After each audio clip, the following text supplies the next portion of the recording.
When Stanley came to a set of 2 open doors, he entered the door on his left.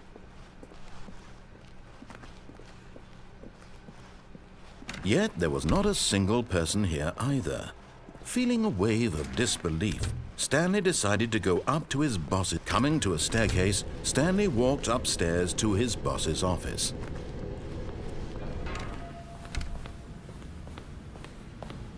Here's the door, just go.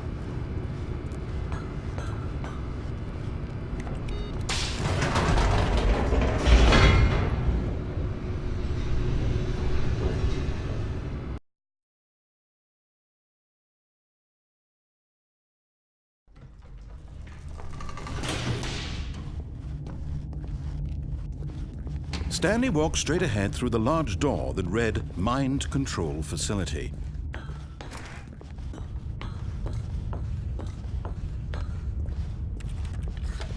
The lights rose on an enormous room packed with television screens.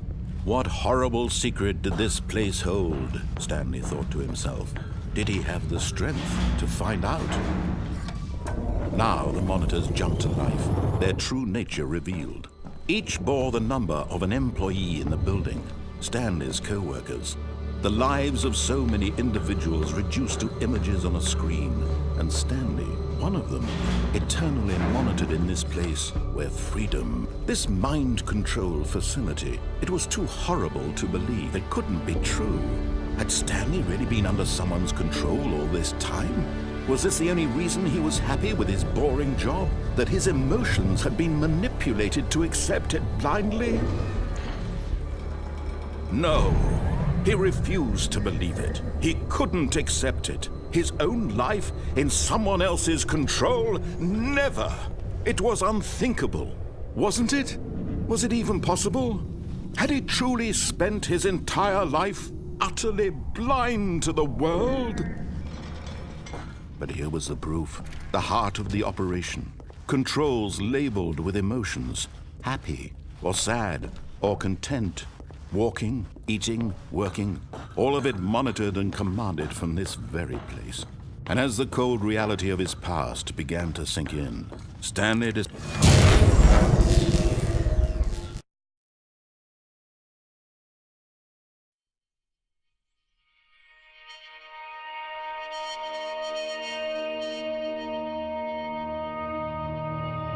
blackness and a rising chill of uncertainty. Was it over?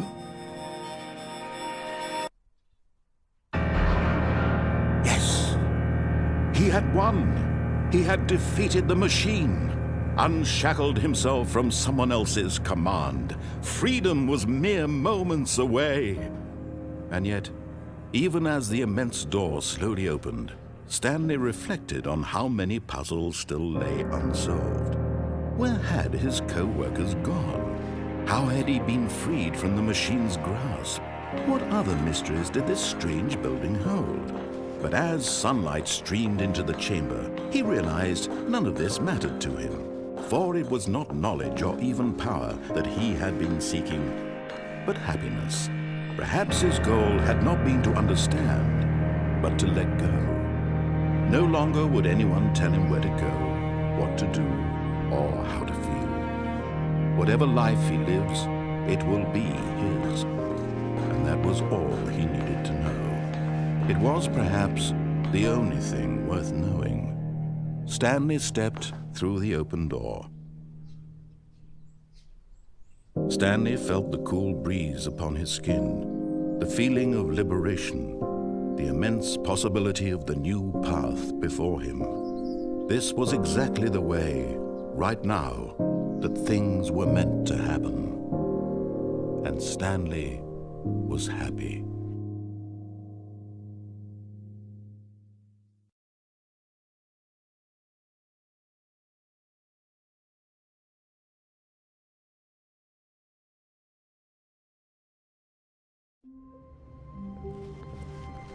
All of his co-workers were gone. What could it mean?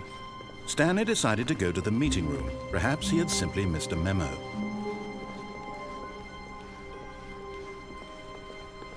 When Stanley came to a set of 2 open doors, he entered the door on his left. Yet there was not a single person here either. Feeling a wave of disbelief, Stanley decided to go up to his boss. Coming to a staircase, Stanley walked upstairs to his boss's office.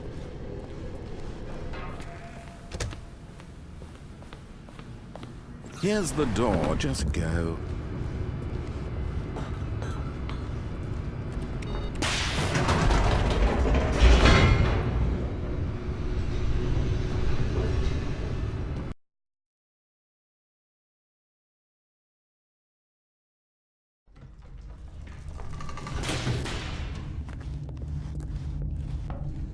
Stanley walked straight ahead through the large door that read Mind Control Facility.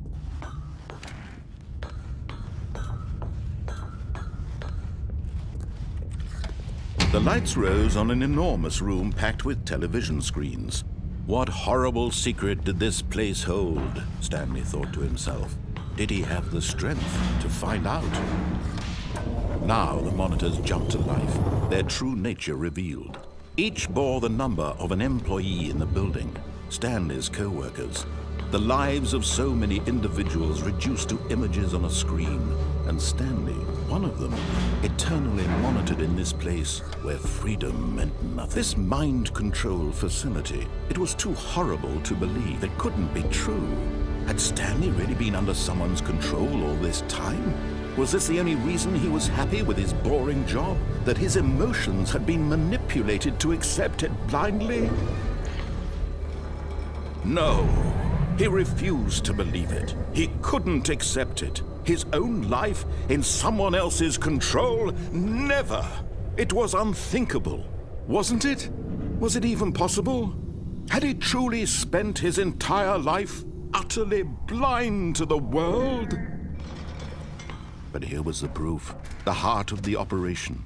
Controls labeled with emotions, happy or sad or content. Walking, eating, working, all of it monitored and commanded from this very place. And as the cold reality of his past began to sink in, Stanley decided that this... Oh, Stanley, you didn't just activate the controls, did you? After they kept you enslaved all these years, you go and you try to take control of the machine for yourself. Is that what you wanted? Control? Oh, Stanley, I applaud your effort, I really do. But you need to understand, there's only so much that machine can do. You were supposed to let it go, turn the controls off, and leave. If you want to throw my story off track, you're going to have to do much better than that. I'm afraid you don't have nearly the power you think you do. For example, and I believe you'll find this pertinent, Stanley suddenly realized he had just initiated the network's emergency detonation system. In the event that this machine is activated without proper DNA identification, nuclear detonators are said to explode, eliminating the entire complex. How long until detonation then? Let's say 2 minutes. Ah, now this is making things a little more fun, isn't it, Stanley? It's your time to shine. You are the star. It's your story now. Shape it to your heart's desires. Oh, this is much better than what I had in mind. What a shame we have so little time left to enjoy it. Mere moments until the bomb goes off. But what precious moments each one of them is. More time to talk about you, about me, where we're going, what all this means. I barely know where to start. What's that? You'd like to know where your co-workers are? A moment of solace before you're obliterated? All right, I'm in a good mood. You're gonna die anyway. I'll tell you exactly what happened to them. I erased them. I turned off the machine. I set you free. Of course, that was merely in this instance of the story. Sometimes when I tell it, I simply let you sit there in your office forever, pushing buttons endlessly and then dying alone. Other times, I let the office sink into the ground, swallowing everyone inside, or I let it burn to a crisp. I have to say this, though, this version of events has been rather amusing. Watching you try to make sense of everything and take back the control wrested away from you, it's quite rich. I almost hate to see it go. But I'm sure whatever I come up with on the next go-around will be even better. My goodness, only 34 seconds left. But I'm enjoying this so much. You know what? To hell with it. I'm going to put some extra time on the clock, why not? These are precious additional seconds, Stanley. Time doesn't grow on trees. Oh dear me, what's the matter, Stanley? Is it that you have no idea where you're going or what you're supposed to be doing right now? Or did you just assume when you saw that timer that something in this room was capable of turning it off? I mean, look at you. Running from button to button, screen to screen, clicking on every little thing in this room. These numbered buttons, no, these colored ones. Or maybe this big red button, or this door. Everything, anything, something here will save me. Why would you think that, Stanley? That this video game can be beaten? Won? Solved? Do you have any idea what your purpose in this place is? Stanley, you're in for quite a disappointment. But here's a spoiler for you. That timer isn't a catalyst to keep the action moving along. It's just seconds ticking away to your death. You're only still playing instead of watching a cutscene because I want to watch you for every moment that you're powerless, to see you made humble. This is not a challenge, it's a tragedy. You wanted to control this world, that's fine. But I'm going to destroy it first, so you can't. Take a look at the clock, Stanley. That's 30 seconds you have left to struggle. 30 seconds until a big boom and then nothing. No ending here, just you being blown to pieces. Will you cling desperately to your frail life, or will you let it go peacefully? Another choice. Make it count, or don't. It's all the same to me, all a part of the joke. And believe me, I will be laughing at every second of your inevitable life from the moment we fade in until the moment I say, happily ever up.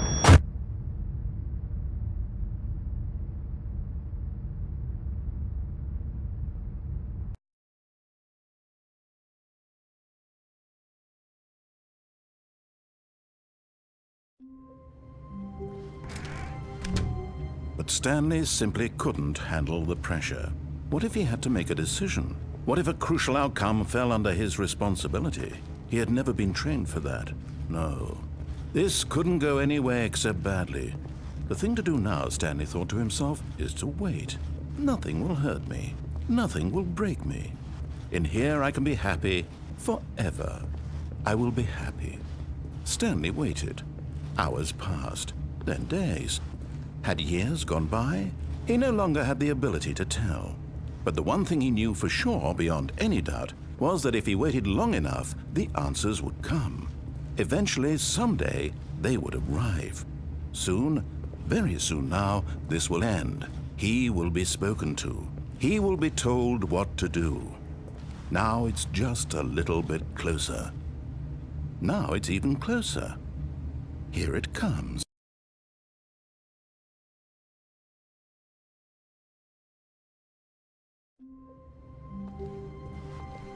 All of his co-workers were gone. What could it mean? Stanley decided to go to the meeting room. Perhaps he had simply missed a memo.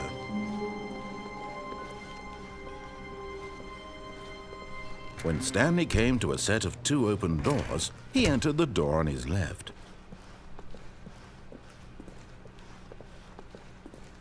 Yet there was not a single person here either.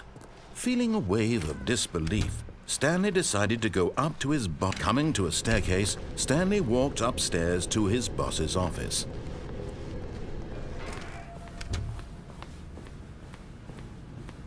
Here's the door.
All of his co-workers were...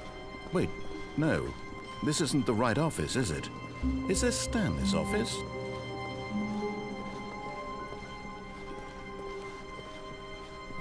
When Stanley came to a set of 2 open, this was not the correct way to the meeting room, and Stanley knew it perfectly well. Perhaps he wanted to stop by the employee lounge first, just to admire it. Ah, yes, truly a room worth admiring. But eager to get back to business, Stanley took the first open door on his left. Stanley was so bad at following directions, it's incredible he wasn't fired years ago. Look, Stanley, I think perhaps we've gotten off on the wrong foot here. I'm not your enemy, really, I'm not. I realize that investing your trust in someone else can be difficult. What? Really? I was in the middle of something. Do you have zero consideration for others? Are you that convinced that I want something bad to happen to you? Why, I don't know how to convince you of this, but I really do want to help you, to show you something beautiful. Look, let me prove it. Let me prove that I'm on your side. Give me a chance. Now listen carefully, this is important. Stanley walked through the red door. Oh, thank God you are willing to listen to me. Do you see that I really have wanted you to be happy all this time? The problem is all these choices. The two of us always trying to get somewhere that isn't here. Running and running and running, just the way you're doing right now. Don't you see that it's killing us, Stanley? I wanted to stop. We would both be so much happier if we just stopped. And I think I have a solution. Here, let me show you.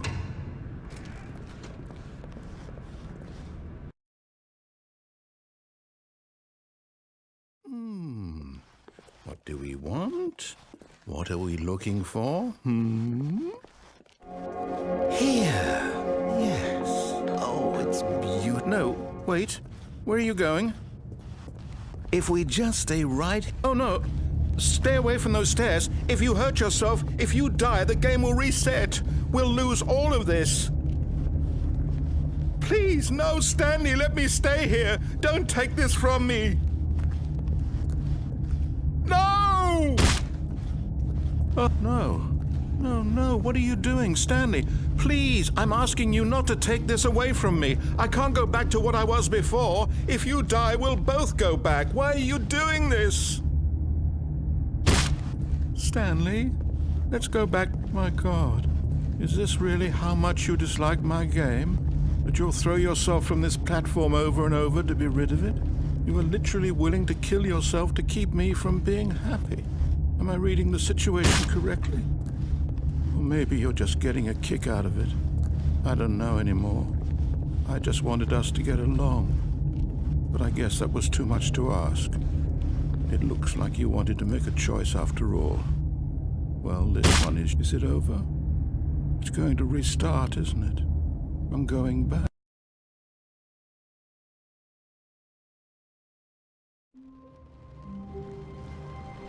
All of his co-workers were gone. What could it mean?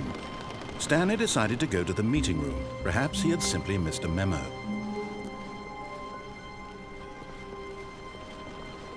When Stanley came to a set of 2 open, this was not the correct way to the meeting room, and Stanley knew it perfectly well.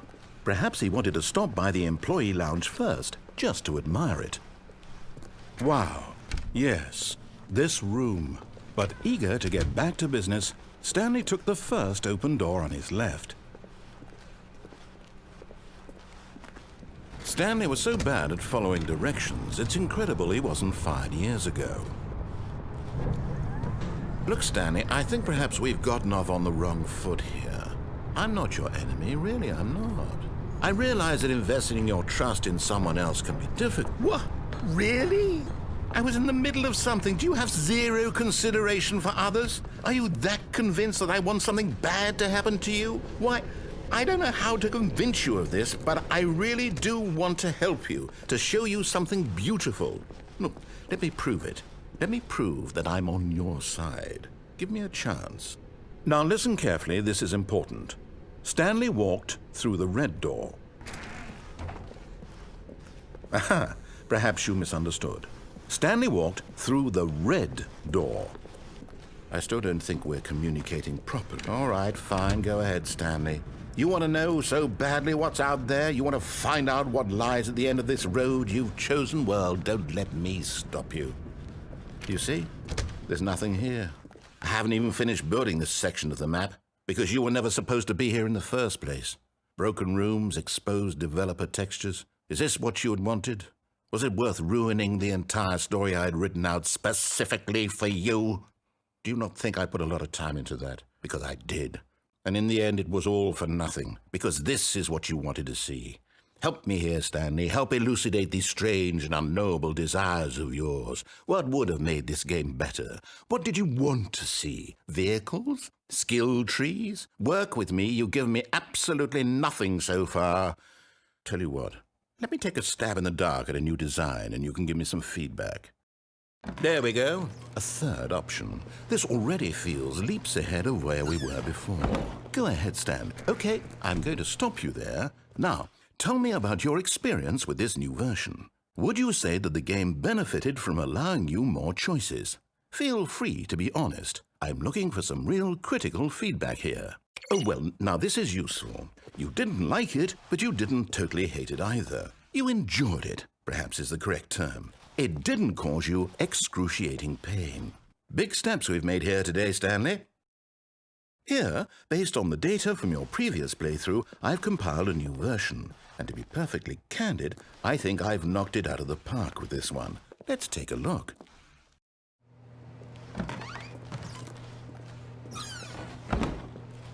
Now, would you say that competitive leaderboard helped you feel motivated to keep walking through doors? Again, honest answers, please.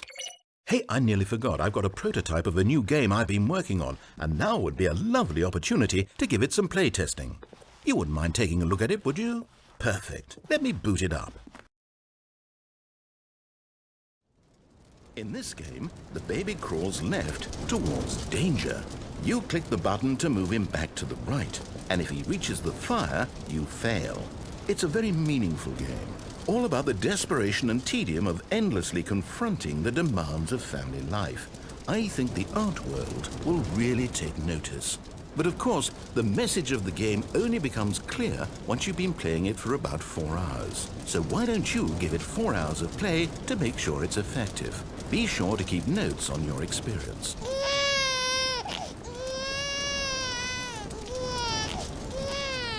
You heartless bastard.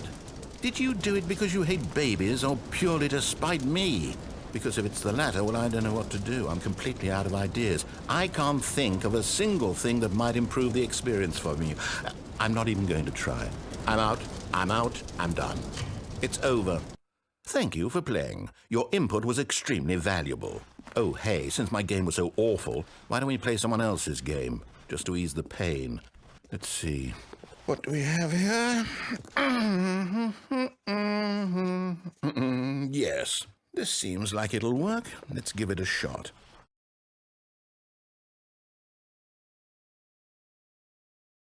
Well, Stanley, is this any better? At last, the one thing you've always desired. A game I had absolutely nothing to do with. But is it enough? Tell me that, Stanley. Will it ever be enough? Well, I'll say this. I'm done making things for you. From now on, I will only create to fulfill a greater artistic purpose. Watch this, Stanley. I'm going to build a house. This will go here. No, here. And then...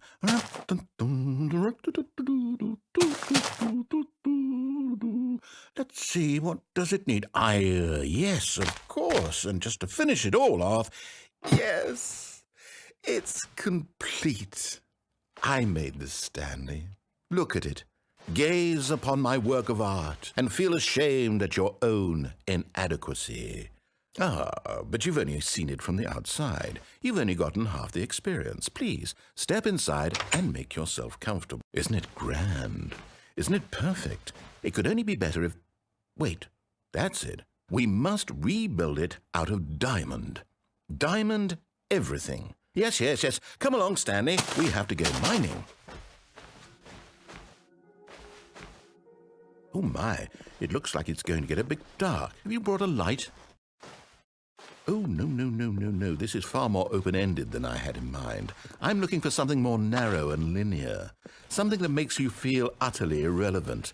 This won't do at all. 1 out of 5. Even the diamonds couldn't save this one. Okay, new game.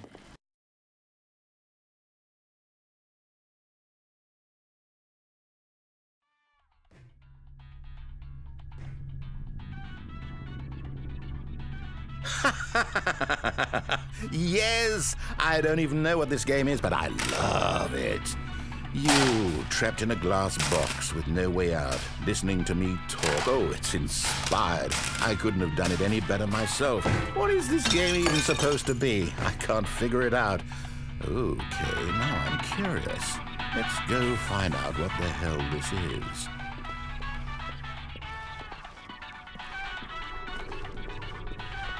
Oh, it's a puzzle. Critical thinking, Stanley. You're 40. Genius. No, actually, you know what? I think that's plenty. I really don't care much to see you stop.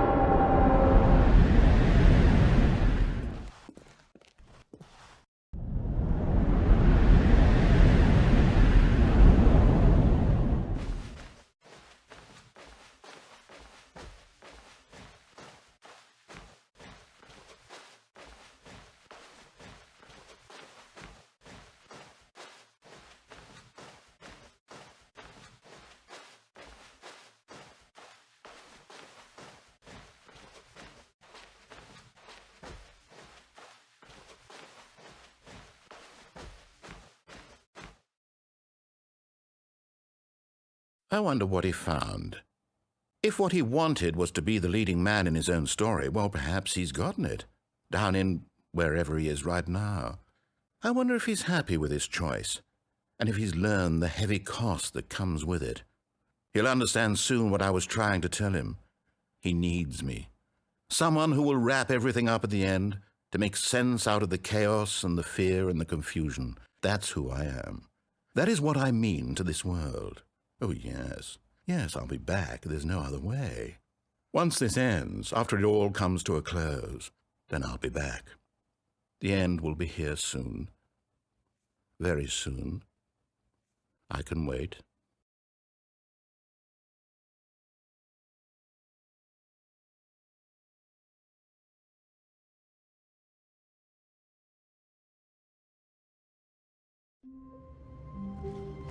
All of his co-workers were gone. What could it mean? Stanley decided to go to When Stanley came to a set of 2 open, this was not the correct way to the meeting room, and Stanley knew it perfectly well. Perhaps he wanted to stop by the employee lounge first, just to admire it. The lounge was sublime, a work of art. But eager to get back to business, Stanley took the first open door on his left. Stanley was so bad at following directions, it's incredible he wasn't fired years ago. But in his eagerness to prove that he is in control of the story and no one gets to tell him what to do, Stanley leapt from the platform and plunged to his death. Good job, Stanley. Everyone thinks you are very powerful.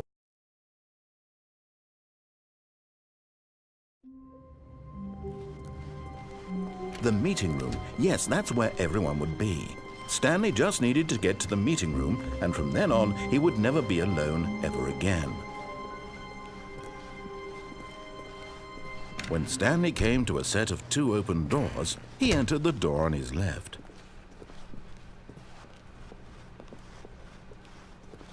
Yet there was not a single person here either. Feeling a wave of disbelief, Stanley decided to go up to his boss. Coming to a staircase, Stanley walked upstairs to his boss's office.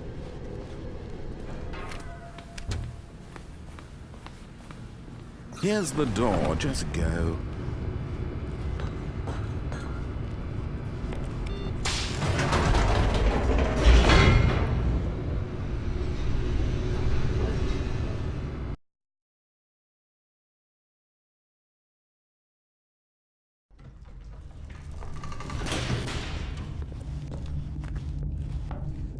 Stanley walked straight ahead through the large door that read Mind Control Facility. Although this passageway had the word escape written on it, the truth was that at the end of this hall, Stanley would meet his violent death. The door behind him was not shut. Stanley still had every opportunity to turn around and get back on track. At this point, Stanley was making a conscious, concerted effort to walk forward and willingly confront his death.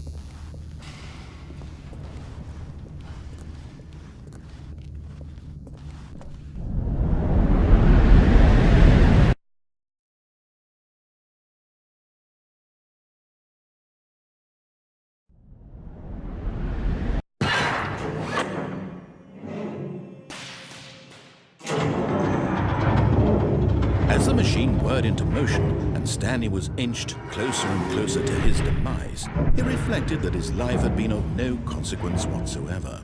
Stanley can't see the bigger picture.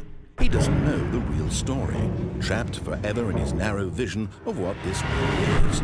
Perhaps his death was of no great loss, like plucking the eyeballs from a blind man. So he resigned and willingly accepted this violent end to his brief and shallow life.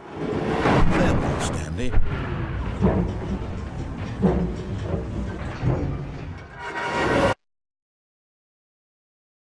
"Farewell, Stanley," cried the narrator, as Stanley was led helplessly into the enormous metal jaws.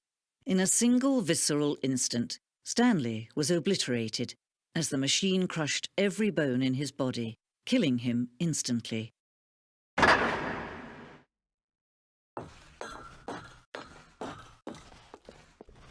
And yet it would be just a few minutes before Stanley would restart the game, back in his office, as alive as ever. What exactly did the narrator think he was going to accomplish? When every path you can walk has been created for you long in advance, death becomes meaningless, making life the same. Do you see now? Do you see that Stanley was already dead from the moment he hit start?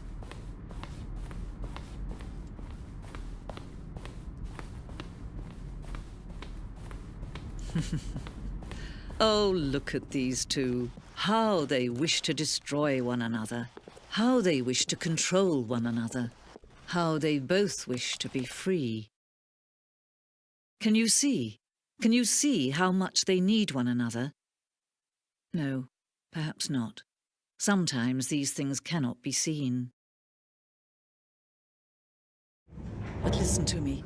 You can still save these two. You can stop the program before they both fail. Push escape and press quit. There's no other way to beat this game. As long as you move forward, you'll be walking someone else's path. Stop now and it'll be your only true choice. Whatever you do, choose it. Don't let time choose for you. Don't let time choose.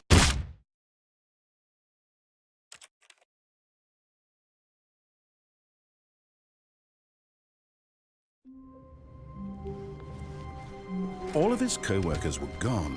What could it mean? Stanley decided to go to the meeting room. Perhaps he had simply missed a memo.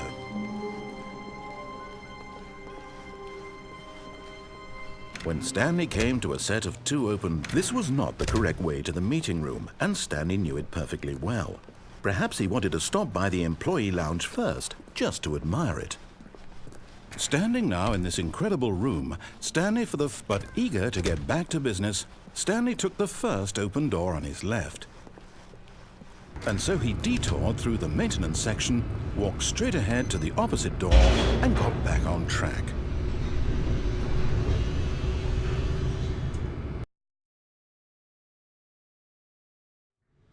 But Stanley didn't want to go back to the office. He wanted to wander about and get even further off track. So now in order to get back, he needed to go, from here it's, oh, no, it's to the right, my mistake. No, not the right. Why would I have ever said it was to the right? What was I thinking? It's clearly... Oh dear, would you hold on for a minute, please? Now, let's see, we went down right, left, down, left, right, Yep, okay, yes. I've got it now. This story is absolutely, definitely this way. No. This isn't right at all. You're not supposed to be here yet. This is all a spoiler. Quick, Stanley, close your eyes. Okay. We just have to get back to, oh, who am I kidding? It's all rubbish now. The whole story completely unusable. How about, rather than waste my time trying to salvage this nonsense, we'll just restart the game from the beginning. And this time, suppose we don't wander so far off track, Okay, from the top.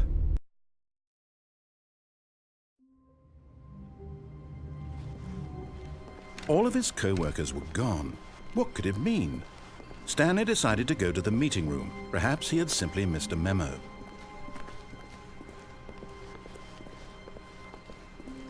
When Stanley... Wait, what? No, I restarted. I swear I definitely restarted the game over, completely fresh. Everything should be... Oh, did something change? Stanley, did you change anything when we were back in that room with all the monitors? Did you move the story somewhere or... Hold on. Why am I asking you? I'm the one who wrote the story. It was right here just a minute ago. I know for sure that it's here somewhere. Okay, then. It's an adventure. Come, Stanley. Let's find the story.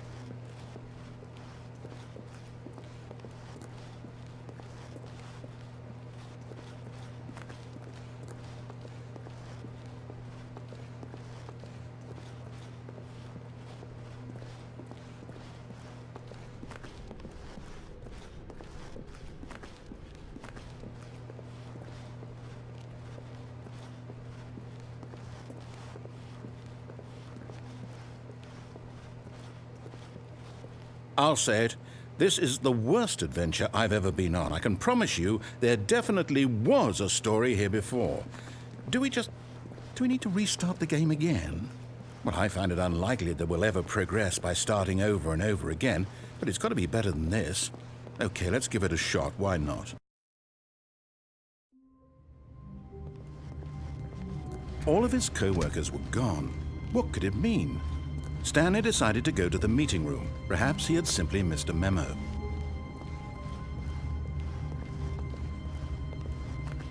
Okay, yep, it's worse. I might be remembering this wrong. It's possible the story is back where we just came from. Why don't we go back the other direction and see if we missed anything?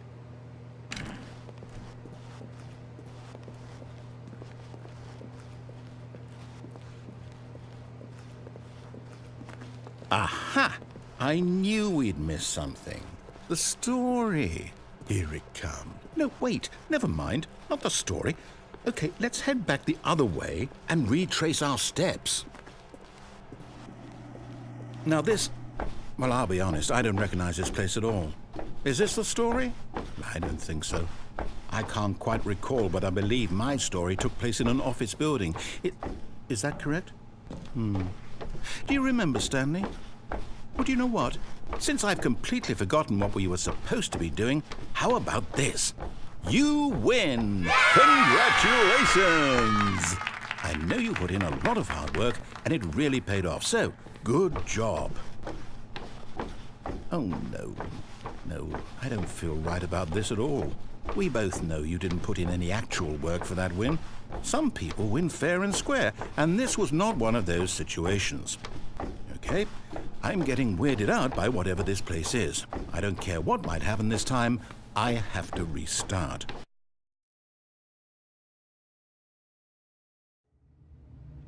All right, I've got a solution. This time, to make sure we don't get lost, I've employed the help of the Stanley Parable Adventure Line. Just follow the line. How simple is that? You see, the line knows where the story is. It's over in this direction. Onward, Stanley, to destiny. Though, here's a thought. Wouldn't wherever we end up be our destination, even if there's no story there? Or to put it another way, is the story of no destination still a story? Simply by the act of moving forward, are we implying a journey such that a destination is inevitably conjured into being via the very manifestation of the nature of life itself? Whoa. Hang on. That got a bit weird back there. Well, I'd like to apologize. Not sure where I was going with all that. You know what? I think what we need right now is a bit of music to lighten the mood. Cut the music. Go back and look at that fern. Wait, what? We're back at the office? No.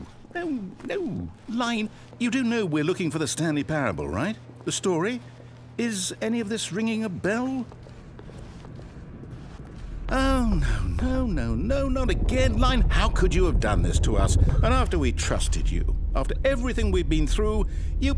Oh, I can't take this anymore. To hell with it. Restart.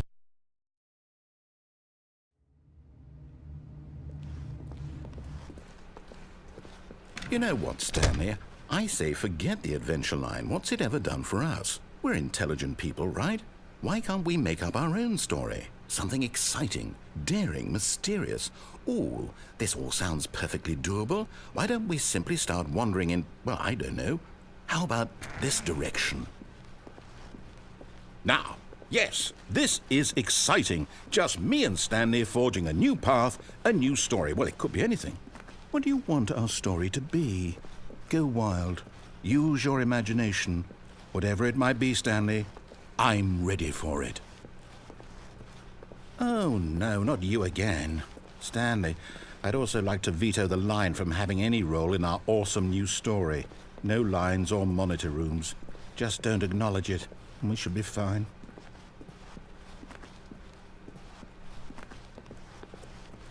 Ah, a choice. We get to make a decision. From here, the story is in our control.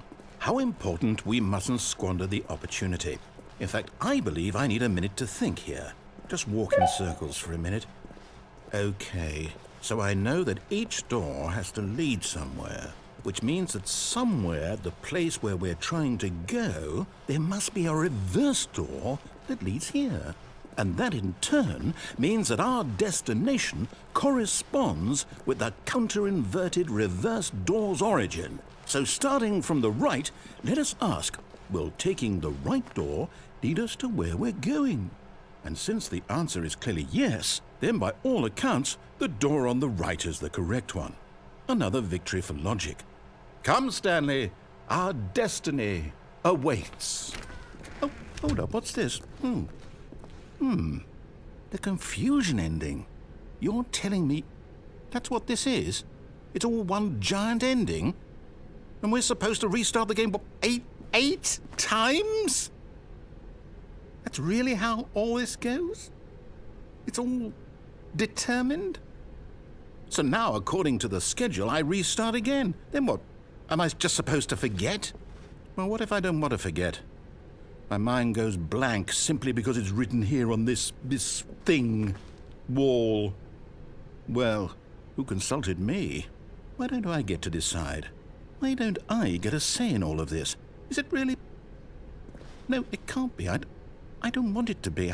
I don't want the game to keep restarting. I don't want to forget what's going on. I don't want to be trapped like this. I won't restart the game. I won't do it. I won't do it. I won't do it.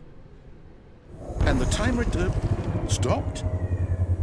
Does that mean, did we do it? Did we break the cycle? The, whatever it is that made this schedule? How would we even know? Will someone come for us? Will something happen? So, okay. I guess now we just wait, you know. I suppose in some way that this is a kind of story, wouldn't you agree? I'm not quite sure if we're in the destination or the journey, though they're always saying that life is about the journey and not the destination, so I hope that's where we are right now. We'll find out, won't we? Eventually. Well, in the meantime...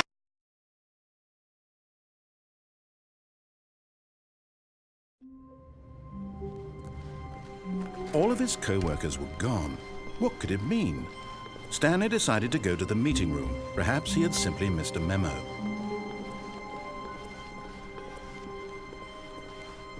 When Stanley came to a set of 2 open doors, he entered the door on his left. Yet there was not a single person here either. Feeling a wave of disbelief, Stanley decided to go up to his boss. Coming to a staircase, Stanley walked upstairs to his boss's office. But Stanley just couldn't do it. He considered the possibility of facing his boss. Admitting he had left his post during work hours, he might be fired for that. And in such a competitive economy, why had he taken that risk? All because he believed everyone had vanished? His boss would think he was crazy. And then something occurred to Stanley. Maybe, he thought to himself, maybe I am crazy. All of my co-workers blinking mysteriously out of existence in a single moment for no reason at all? None of it made any logical sense. And as Stanley pondered this, he began to make other strange observations. For example, why couldn't he see his feet when he looked down? Why did doors close automatically behind him wherever he went? And for that matter, these rooms were starting to look pretty familiar. Were they simply repeating? No, Stanley said to himself, this is all too strange. This can't be real. And at last, he came to the conclusion that had been on the tip of his tongue. He just hadn't found the words for it. "I'm dreaming!" he yelled. "This is all a dream." Oh, what a relief Stanley felt to have finally found an answer, an explanation. His co-workers weren't actually gone. He wasn't going to lose his job. He wasn't crazy after all. And he thought to himself, I suppose I'll wake up soon. I'll have to go back to my boring real-life job pushing buttons. I may as well enjoy this while I'm still lucid. So, he imagined himself flying and began to gently float above the ground. Then he imagined himself soaring through space on a magical starfield, and it too appeared. It was so much fun, and Stanley marveled that he had still not woken up. How was he remaining so lucid? And then perhaps the strangest question of them all entered Stanley's head. One he was amazed he hadn't asked himself sooner. Why is there a voice in my head dictating everything that I'm doing and thinking? Now the voice was describing itself being considered by Stanley, who found it particularly strange. I'm dreaming about a voice describing me, thinking about how it's describing my thoughts, he thought.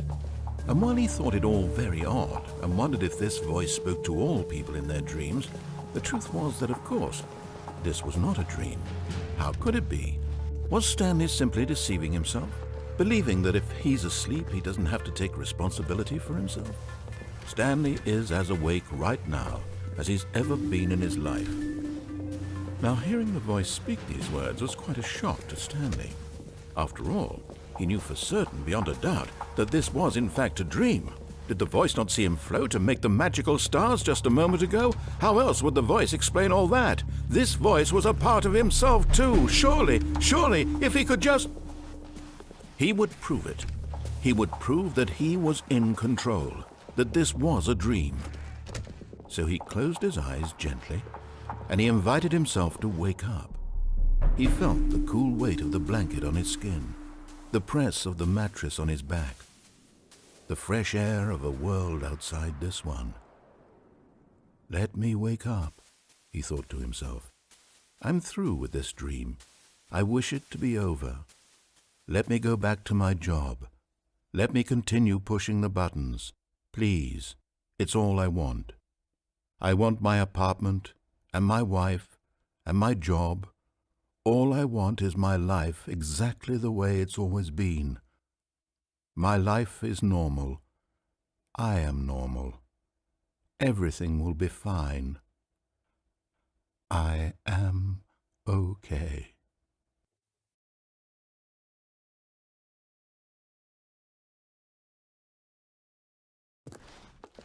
Stanley began screaming.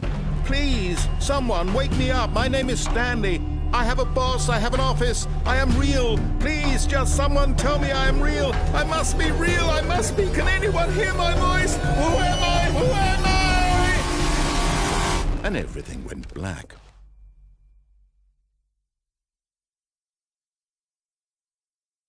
This is the story of a woman named Mariella. Mariella woke up on a day like any other. She arose, got dressed, gathered her belongings, and walked to her place of work. But on this particular day, her walk was interrupted by the body of a man who had stumbled through town talking and screaming to himself, and then collapsed dead on the sidewalk. And although she would soon turn to go call for an ambulance, for just a few brief moments she considered the strange man. He was obviously crazy, this much she knew. Everyone knows what crazy people look like. And in that moment, she thought to herself how lucky she was to be normal. I am sane. I am in control of my mind. I know what is real and what isn't. It was comforting to think this, and in a certain way, seeing this man made her feel better. But then she remembered the meeting she had scheduled for that day, the very important people whose impressions of her would affect her career, and by extension, the rest of her life. She had no time for this, so it was only a moment that she stood there, staring down at the body. And then she turned and ran.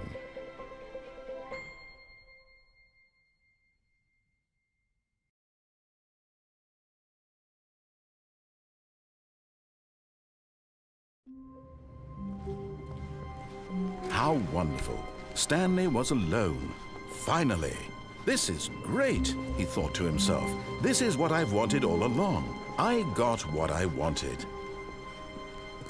When Stanley came to a set of two open, this was not the correct way to the meeting room, and Stanley knew it perfectly well. Perhaps he wanted to stop by the employee lounge first, just to admire it. Stanley felt lightheaded, butterflies in his stomach, but eager to get back to business, Stanley took the first open door on his left. Stanley was so bad at following directions, it's incredible he wasn't fired years ago. Look, Stanley, I think perhaps we've gotten off on the wrong foot here. I'm not your enemy, really, I'm not. I realize that investing your trust in someone else can be difficult, but the fact is that the story has been about nothing but you all this time. There's someone you've been neglecting, Stanley. Someone you've forgotten about. Please, stop trying to make every decision by yourself. Now, I'm not asking for me, I'm asking for her. This is it, Stanley. Your chance to redeem yourself, to put your work aside, to let her back into your life. She's been waiting. That's her, Stanley.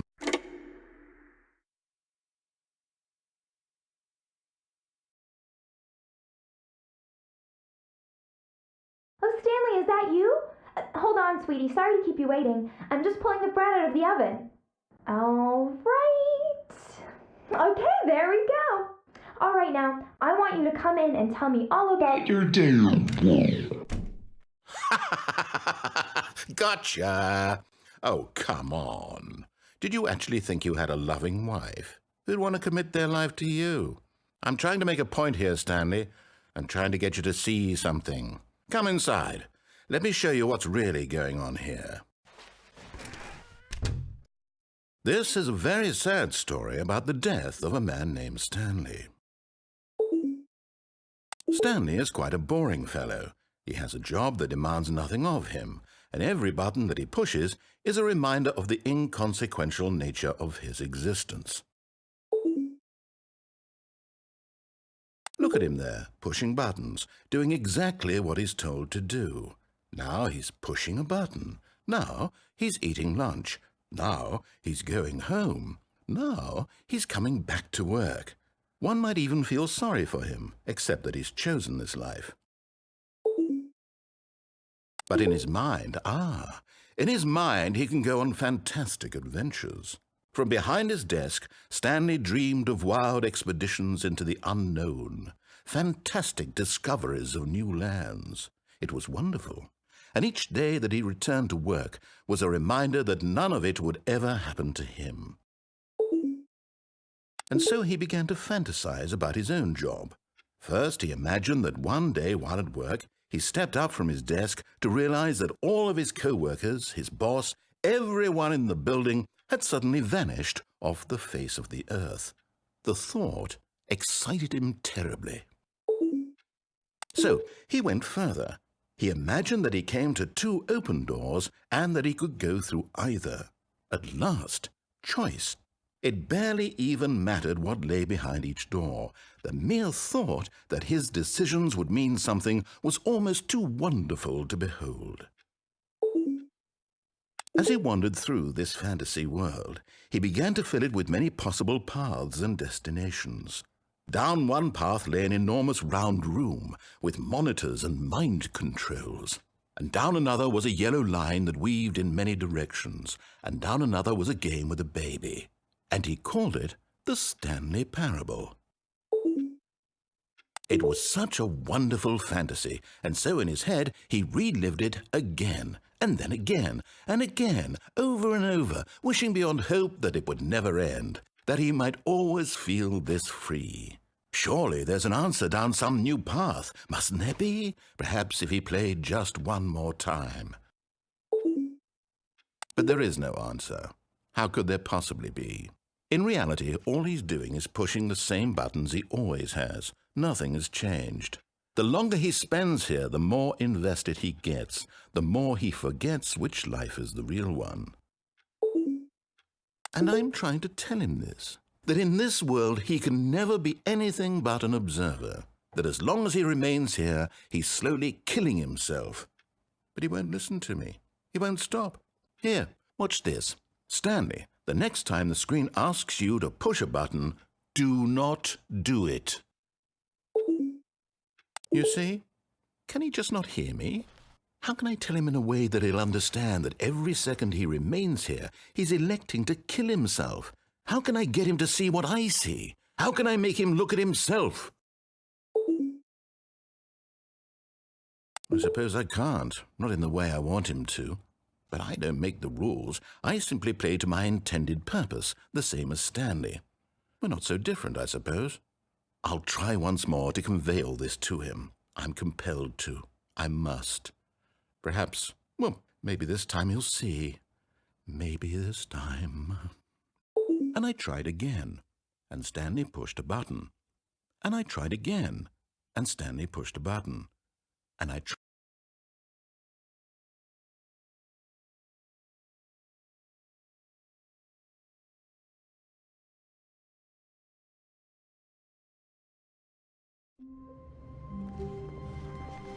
Wait, Stanley thought to himself. Am I sure that the orders stopped coming in? How is that possible? They never stopped. Surely I was mistaken. When Stanley came to a set of 2 open, this was not the correct way to the meeting room, and Stanley knew it perfectly well. Perhaps he wanted to stop by the employee lounge first, just to admire it. The lounge was grand, majestic, perhaps, but eager to get back to business, Stanley took the first open door on his left. Stanley was so bad at following directions, it's incredible he wasn't fired years ago. Look, Stanley, I think perhaps we've gotten off on the wrong foot here. I'm not your enemy, really, I'm not. I realize that investing your trust in someone else can be difficult, but the fact is that the story has been about nothing but you all this time. There's someone you've been neglecting, Stanley. Someone you've forgotten about. Please, stop trying to make every decision by yourself. Now, I'm not asking for me, I'm asking for her. This is it, Stanley. Your chance to redeem yourself, to put your work aside, to let her back into your life. She's been waiting. That's her, Stanley. Oh, no, you can't. Did you just unplug the phone? Now, that wasn't supposed to be a choice. How did you do that? You actually chose incorrectly? I didn't even know that was possible. Let me double check. No, it's definitely here, clear as day. Stanley picks up the phone. He's taken to his apartment where he finds his wife, and the two pledge themselves to one another. Music comes in, fade to white, roll credits. Not picking up the phone is actually somehow an incorrect course of action. How is that even possible? None of these decisions were supposed to mean anything. I don't understand. How on earth are you making meaningful choices? What did you... Wait a second. Did I just see... No, that's not possible. I can't believe it. How had I not noticed it sooner?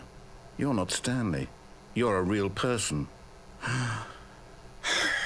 I can't believe I was so mistaken. This is why you've been able to make correct and incorrect choices. And to think I've been letting you run around in this game for so long. If you'd made any more wrong choices, you might have negated it entirely. It's as though you completely ignored even the most basic safety protocol for real-world decision-making. Or did you not grasp the severity of the situation? Well, I won't have that kind of risk on my watch. I'm going to stop the game for a moment so we can educate you properly on safe decision-making in the real world. Please observe this helpful instructional video. Choice. It's the best part of being a real person, but if used incorrectly can also be the most dangerous. For example, in this scenario, a hypothetical real person named Stephen has a choice. He could spend years helping improve the quality of life for citizens of impoverished third world nations. Or he could systematically set fire to every orphan living in a 30-kilometer radius of his house. Which choice would you make?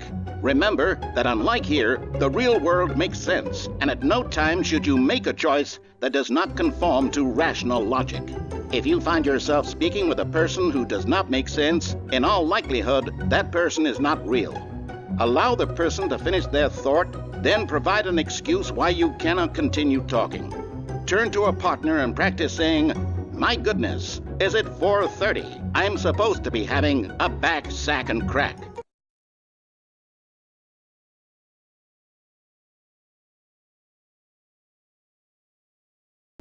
Excellent.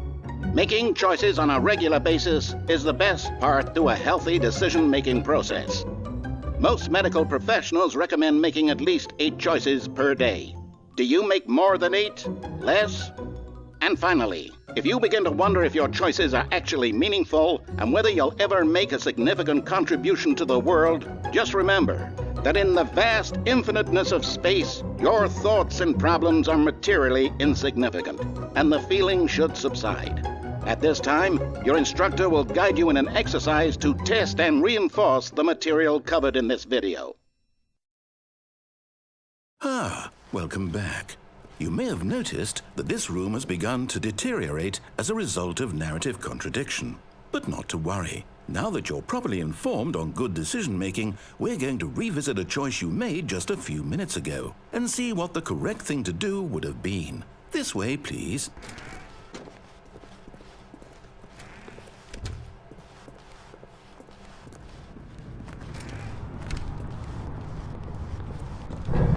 Now that we know your choices are meaningful, we can't have you jumping off the platform and dying. Imagine the main character dying senselessly halfway through the story. That story would make no sense at all. We just need to get you home as soon as possible before the narrative contradiction gets any worse. Unfortunately, it seems this place is not well equipped to deal with reality.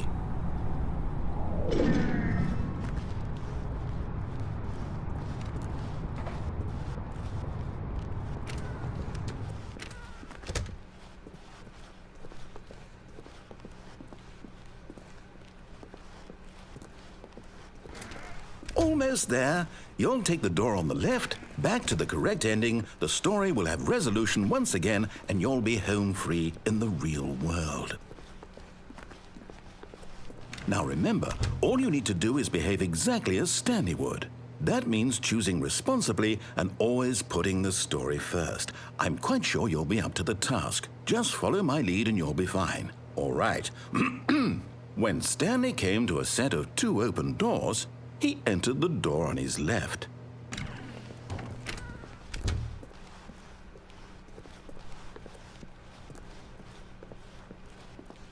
Yet there was not a single person here either. Feeling a wave of disbelief, Stanley decided to go up to his boss's office, hoping he might. Coming to a staircase, Stanley walked upstairs to his boss's office.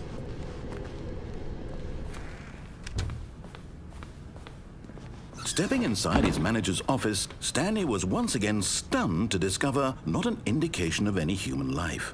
Shocked, unraveled, Stanley wondered in disbelief who orchestrated this, until he saw the door with a voice receiver next to it. Surely behind this door lay all the answers to his questions. And beyond all probability, he knew the passcode. He had seen it on his boss's computer just last week. Nightshark 115. Was this the code to open the door? Would it still work? There was only one way to find out. Stanley had been trained never to speak up, but now he would draw from within himself the courage to face the unknown. He drew a sharp breath and then spoke the code.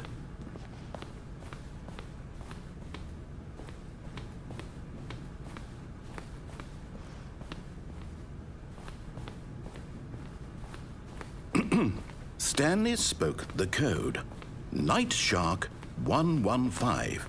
He spoke it into the receiver, right there on the wall.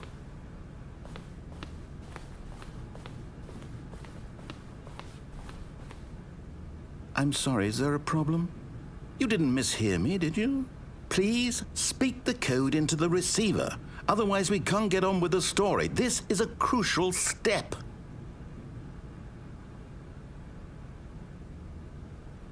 Okay, fine, you're not going to do it, but you know what? It's pretty humiliating to bring you this far, only for you to suddenly decide you have better things to do. I asked you for this one single thing, for your respect. The kind of respect Stanley shows for his choices. He knows what it means to take a story seriously. If you didn't want to see what I had to show you, then why did you come here? You had a choice, you know. You could have gone through the door on the right. You could have done whatever the hell you wanted over there. Why did you come this way? Speak. Say something to me. Explain yourself, you coward. Behave exactly as Stanley would. That means choosing responsibly and always putting the story first. I'm quite sure you'll be up to the task. Just follow my lead and you'll be fine. All right.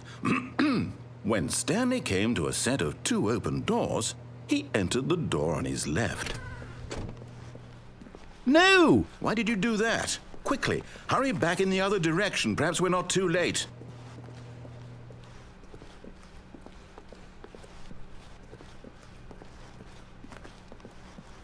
Oh, it's ruined. I can't believe, after everything we talked about, that my story, you've destroyed my work. Why? For what?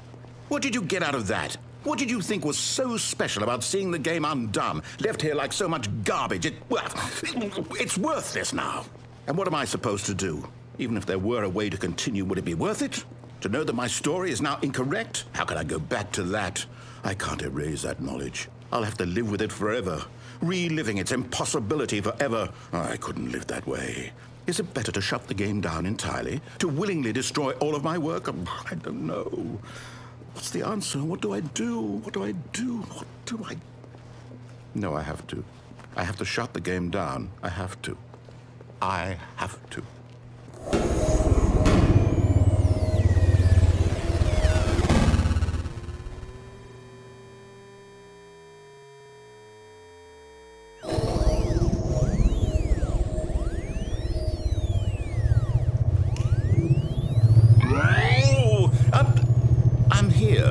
I'm still here in this pile of rubbish, with you, who thought you were so clever. Now look where we are. My entire game is destroyed. It was the only thing in the world that was mine, and you've run it into the ground. What, did you think that would be funny? You just had to see? Didn't I impress upon you how important it was to be like Stanley? He actually knows how to do what I tell him to. He understands that if I say to do something, there's a damn good reason for it. That thought hadn't even occurred to you, had it? That there's a world outside of you? You're a child. Oh, my story. If you'd just gone through the door on the left, you would have seen it. There was a whole underground facility. You would have destroyed it and been victorious. It would have been so perfect. I worked so hard on it. I tried so hard. When Stanley came to a set of 2 open doors, he entered the door on his left. Stanley? Hello? Is everything okay? Stanley, please. I need you to make a choice. I need you to walk through the door. Are you listening to me? Can you hear me? Is everything all right? Stanley, this is important. The story needs you. It needs you to make a decision. It cannot exist without you. Do you understand me? Whatever choice you make is just fine. They're both correct. You cannot be wrong here. We can work together. I'll accept whatever you do. I simply need you to take that step forward, please. Choose. Do something. Anything. This is more important than you can ever know. I need this. The story needs it. So, you hear me? Are you there? Are you listening to this? Stanley, are you there? Okay. It's okay, I can wait. You need time to decide. Time to make sure your choice is correct. That is the best choice. That's all right. I'll wait for you to decide what's the right thing to do. Take as much time as you need.